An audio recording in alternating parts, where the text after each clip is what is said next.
I tip my hat to this great piece in the Wall Street Journal. The latest, what is a series of trade, how Canada is responding. one of their trading partners. The tariff threats began. Prime Minister Mark Carney is preparing to host an investment summit in September, aimed at pulling capital back into the country. Foreign investment figures have reached levels Canada has not seen in nearly 2 decades. Negotiations toward a free trade agreement with the United Arab Emirates have wrapped up, and imports of American alcohol have fallen off a cliff. President Donald Trump, meanwhile, continues to hold out the possibility of another round of tariffs. So the central question I want to put in front of you is simple. Is economic pressure still working the way it was intended, or is it teaching Canada how to live without it? I want to begin with what has actually changed, because that distinction matters more than the symbolism attached to it. What Canada is doing right now is not a single dramatic announcement. It is a set of parallel moves, courting foreign capital, opening trade channels beyond North America, tightening its own internal market, reconsidering where defense money lands, and watching consumers redirect their spending. Individually, none of these is decisive.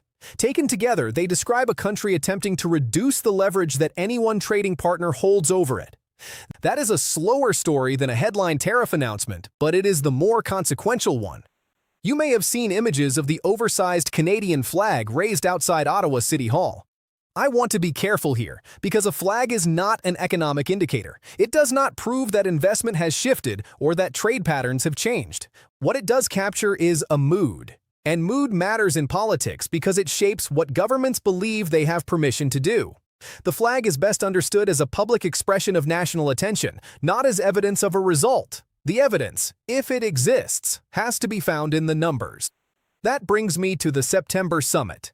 This is not being framed as a ceremonial gathering. The stated purpose is to convince domestic and international investors that Canada is a place where large projects can actually be completed. Resource extraction, processing facilities, energy infrastructure, industrial plants, and technology ventures. Impact that pausing trade talks between the U.S. and Canada will be. Meanwhile, the United States plays Canada tonight in the first game of the World Series up in Canada, Governments hold events like this all the time, and most of them produce more communiques than construction. What makes this one worth watching is the problem it is trying to solve, which is one Canadian policymakers have acknowledged for years and have struggled to fix. Nous avons proposé plusieurs fois des initiatives de propositions globales et détaillées afin de régler la situation. Here is the background that gives the summit its urgency. According to the figures being cited in this discussion, roughly $1 trillion in investment left Canada over a 9-year period, with approximately $2 flowing out for every dollar coming in. I want to flag that this kind of aggregate can be measured in more than one way, and that reasonable analysts dispute how such totals should be constructed. But the broad direction is not seriously contested. Canada has had a persistent problem converting its natural advantages into completed projects, and capital has often chosen faster jurisdictions. Why does that happen? Largely because investment responds to timelines and predictability. A country can hold enormous reserves of energy, agricultural output, and critical minerals and still lose capital if approvals stretch across years, if jurisdictional questions remain unsettled, or if the rules appear likely to change midway through construction. The result is an economy that exports raw materials and imports finished goods, capturing less value at each stage. That has been Canada's structural weakness for a long time, well before the current dispute with Washington. Prime Minister Carney's argument, as presented, is that the pressure from the United States creates political room to address that weakness. The pitch to investors is that Canada can offer energy, food, critical minerals, stable institutions, and access to multiple international markets, and that those advantages can be converted into processing capacity, factories, and skilled employment inside the country rather than value captured elsewhere. That is a proposal and an ambition. It is not yet an accomplished outcome, and I want to keep that line clearly drawn. Now to the figures that have drawn the most attention. Foreign direct investment into Canada reportedly reached $96.8 billion in 2025, described as the highest level since 2007. Foreign direct investment is the category that generally involves lasting commitments, buying or building operations, acquiring meaningful ownership stakes, funding facilities that require years to pay back. It is the slower and stickier form of capital, which is precisely why a strong year draws notice. President signal to you a willingness to drop the latest tariffs if you reach a deal before August 19th? It suggests that some investors were making long-horizon decisions during a period of considerable trade uncertainty. A second set of numbers points in a similar direction, but means something different. In April, foreign investors were reported to have purchased $46.9 billion in Canadian securities, including $27.7 billion in federal government bonds and $5.6 billion in Canadian shares. This is portfolio investment, and the distinction matters. Buying government bonds signals confidence in a country's fiscal stability and its currency, which is meaningful. But portfolio money can be sold in a morning. A processing plant cannot. Strong bond demand tells you Canada is currently seen as a safe place to park money. It does not by itself tell you that industrial capacity is being built. I want to be precise about what these figures do and do not establish. They indicate that international investors have not been deterred by the trade dispute and that Canada retains credibility in global markets. They do not indicate that affordability pressures have eased, that productivity has improved, or that the long-standing investment gap has been closed. One strong year does not reverse a 9-year pattern. What it does provide is a window, and the summit in September is essentially an attempt to use that window before it closes. To understand why any of this is happening, we need to look at the logic behind the pressure campaign itself. The reasoning was straightforward. Make access to the American market more expensive and less certain. Apply that pressure to specific Canadian industries. Encourage provinces with different economic interests to pull in different directions and wait for Ottawa to seek relief on Washington's terms. That approach assumes the target has no realistic alternatives and that the cost of resistance will exceed the cost of concession. The complication is that leverage of this kind has a side effect. Once market access is understood as something that can be adjusted for political reasons, every business planning across a multi-year horizon has to price that in. A Canadian manufacturer signing a supply contract has to ask whether the terms will still hold in 6 months. An investor evaluating a plant has to ask whether tariff exposure could appear without warning. That uncertainty does not only discourage new commitments, it actively rewards diversification because a second customer base becomes a form of insurance. And that is where behavior begins to change in ways that are difficult to reverse. Companies look for buyers in other regions. Governments accelerate trade negotiations that had been moving slowly. Consumers, sometimes for political reasons and sometimes simply out of habit formed during a disruption, discover substitutes they had not previously considered. None of these responses requires a formal policy. They emerge from thousands of separate decisions, and they accumulate. The economic backdrop in the United States has added another layer to the conversation. The employment figures referenced here show 57,000 jobs added in June, with earlier monthly figures revised downward by a combined 74,000, and a benchmark revision reportedly finding that the American economy had created about 862,000 fewer jobs through March 2025 than previously estimated. And build on that progress when the Americans are ready to have those discussions, because it will be for the benefit of workers in the United States. I want to explain what a benchmark revision actually is, because it is frequently misread. It is a periodic reconciliation of survey-based estimates against more complete administrative records. Large adjustments are not unusual, and they are a normal feature of statistical practice rather than evidence of manipulation. I also want to resist the framing that these numbers represent a collapse. They point to a labor market that has been cooling, and to prior growth that was weaker than initially reported. That is meaningful, particularly for a government that has made economic strength central to its argument. But the United States remains by a wide margin the larger economy and Canada's dominant trading partner. Slower hiring is a real signal. It is not the same thing as an economy in freefall, and treating it that way would misrepresent the situation. The trade file offers something more concrete. Canada and the United Arab Emirates have concluded negotiations toward a free trade agreement, with two-way merchandise trade reported at approximately $3.5 billion in 2025. Here again, precision matters. Concluding negotiations is not the same as signing, ratifying, or implementing an agreement. Legal review, translation, formal signature, and domestic approval processes typically follow, and those stages can take considerable time. What has been achieved is a substantive milestone, not a finished treaty. I also think honesty requires acknowledging scale. Trade worth several $billion annually is not a replacement for a relationship with the United States that runs into the hundreds of billions. Anyone suggesting otherwise is overselling it. The strategic value of an agreement like this lies elsewhere. It establishes rules, lowers barriers, and creates a channel that can grow over time. Diversification rarely arrives as one dramatic substitution. It accumulates through many smaller agreements, each of which slightly reduces the pricing power of the dominant partner. The clearest consumer-level example in this story involves alcohol.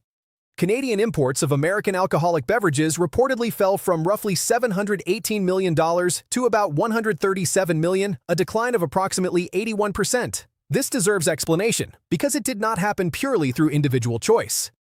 In most Canadian provinces, alcohol distribution runs through provincially controlled systems, which means a decision to remove American products from shelves can take effect almost immediately and across an entire market. That structural feature is why the drop was so steep and so fast. The commercial consequences fall on American producers, particularly distillers and wineries, for whom Canada represented a significant export destination. Tariff-related sectors. In all circumstances, irrespective of the outcome of those negotiations. And there is a second effect that is harder to measure, but potentially more durable. Shelf space, once surrendered, is not automatically returned. Retailers and distributors reorganize around new suppliers. Consumers who switch brands during a disruption sometimes stay switched. Whether that proves lasting in this case is not yet established, but the mechanism is well documented in consumer markets generally. This has not been a unified national position, and I want to represent that accurately. Alberta Premier Danielle Smith has stated that her province will not support or enforce the removal of American alcohol products. Under Canada's constitutional arrangement, alcohol distribution falls largely within provincial jurisdiction, so a province declining to participate is exercising authority it genuinely holds. Alberta's economic profile, with its deep integration into North American energy markets, gives it different exposures than provinces with different industrial bases. If these tariffs or other measures come into force, there's a full range of things that we can do in that regard. Reasonable people disagree about the strategy, and that disagreement is itself part of the story. The broader federal and provincial dynamic is worth understanding because it determines how much of this agenda can actually be delivered. Ottawa can negotiate trade agreements and set tariff policy, but a great deal of what shapes Canada's internal market sits with the provinces: professional licensing, transportation rules, procurement preferences, and product standards. Economists have argued for decades that Canada's internal trade barriers impose real costs. If the current moment produces measurable progress there, it would arguably matter more over time than any single external agreement. The diversification effort now extends beyond consumer goods into energy systems, supply chains, and defense. The stated objective is to prepare for a world in which access to American systems, components, and servicing cannot simply be assumed. In practice, that means strengthening domestic supply chains, protecting energy infrastructure, expanding production capacity within Canada, and structuring defense procurement so that a larger share of the spending supports Canadian facilities and workers rather than flowing directly abroad. On defense specifically, the pattern in recent announcements points toward higher spending combined with an emphasis on retaining more of the production, maintenance, and research work domestically. Partnerships with Germany, Norway, Britain, Japan, and other allies feature in that approach. The practical calculation is about control as much as cost. A country that can service and repair its own equipment, and that holds the relevant technical knowledge internally, has more freedom of action than one dependent on external approval for parts and support. Underneath all of this sits a concept that has moved from academic discussion into active policymaking: economic security. It asks a different set of questions than conventional trade analysis. Not simply how much is traded, but who owns the mine, who controls the processing stage, who can repair the equipment, and who holds the choke points in a supply chain when relations turn difficult. Those questions determine whether sovereignty is a legal status or a practical capability. Governments across the democratic world have been asking them more urgently in recent years, and Canada is now among them. So, who is actually affected by all of this? Consumers face changed product selections and, in some categories, higher prices, since substitution is rarely free. Workers in export-dependent industries face genuine uncertainty about tariff exposure. Border communities, where daily economic life crosses the line in both directions, tend to absorb these disruptions first and most personally. Provincial governments face decisions with real fiscal consequences, and investors on both sides of the border are recalculating risk in a relationship they had long treated as stable. The question I imagine many of you are asking is whether the strategy is working. My honest answer is that it is too early to say, and I would be careful with anyone who claims certainty in either direction. What is confirmed is that foreign direct investment reached its reported 2025 level, that portfolio flows in April were substantial, that negotiations with the United Arab Emirates concluded, and that American alcohol imports fell sharply. What is not confirmed is whether these produce lasting structural change or reflect a temporary adjustment that fades once tariff pressure eases. There is one argument in this story I find analytically strongest, and it concerns asymmetry. Tariffs can be imposed and removed relatively quickly, sometimes with a single announcement. The responses they trigger often cannot. A processing facility built in another country stays where it was built. A trade agreement once ratified remains in force. A distribution relationship established with a new supplier does not automatically dissolve. Political decisions can move faster than the physical and contractual arrangements they set in motion, and that gap is where lasting consequences accumulate. The counterargument deserves equal weight. North American integration is deep, and in some sectors it is close to structural. Automotive manufacturing operates as a continental system with components crossing the border repeatedly before final assembly. Energy infrastructure runs largely north to south. Geography, shared regulatory history, and simple proximity are not easily replaced by agreements with partners on other continents. Diversification reduces vulnerability at the margin. It does not eliminate a relationship built over generations, and no serious analysis suggests otherwise. What remains unresolved is substantial. No comprehensive settlement of the tariff dispute has been announced. The White House has continued to signal that further measures are possible, and the specifics of what those might involve have not been detailed. As well, I want you to listen now to Prime Minister Mark Carney just moments ago. For months, we have stressed the importance of distinguishing things we can control. The Canada and United Arab Emirates agreement has not been signed or ratified. The September summit has not yet taken place, and its results cannot be assessed in advance. Provincial positions on the alcohol question remain divided. So what should you watch next? I would focus on a few specific markers. First, whether the September summit produces named projects with financing attached rather than statements of intent. Second, whether the agreement with the United Arab Emirates advances to formal signature and on what timeline. Third, whether foreign direct investment holds near its 2025 level through the current year, which would suggest a trend rather than a single strong result. Fourth, whether American alcohol regains shelf space if trade tensions ease. And fifth, whether Ottawa and the provinces can align on internal market reform. Bringing this back to where we started. The development that makes this story current is the combination of Canada's investment push under Prime Minister Carney and the continued threat of further tariff action from President Trump. The significant shift is not that Canada has replaced the United States. It has not, and it will not soon. The shift is that Canada is behaving as a country that assumes it may need alternatives, and that assumption is now shaping decisions about capital, energy, defense, and supply chains. Assumptions of that kind tend to outlast the disputes that produce them, which is exactly why this deserves continued attention rather than a single verdict today. Thank you for watching my report on Canada's investment push, the trade dispute with the United States, and the diversification strategy taking shape under Prime Minister Carney. This story is still unfolding, and the September summit, the next tariff decisions from Washington, and the progress of new trade agreements will tell us far more than any single figure can right now. Meaningful opportunity to approach some sort of endgame with the United States, or is it just another pressure tactic from the Trump administration? It's both. Please subscribe to the channel and turn on notifications so you can follow the verified updates as this situation develops.